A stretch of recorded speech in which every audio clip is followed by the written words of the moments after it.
How to set up Remitly account. Hey everybody, welcome to our channel. In this video, I'm going to guide you on how you can set up your brand new Remitly account. So without any further delay, let's get started with today's video. How to set up Remitly account. If you want to set up your Remitly account, it's actually quite very simple to do so. What you do is you go ahead and then launch the Remitly app.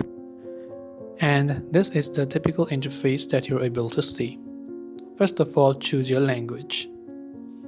After you've done that, if you already have an account, select I already have a profile, but if not, select Create New Profile option.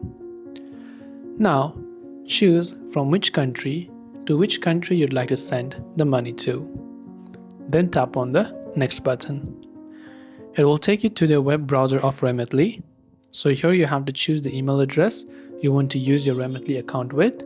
Choose a password, confirm your password and tap the sign up button, and your Remitly account will be successfully set up and ready for use.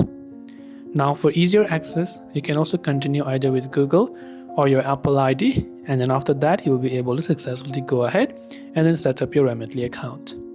So I hope this video helped you. If you have any questions, feel free to leave them down. Thanks for watching and see you soon in the next video.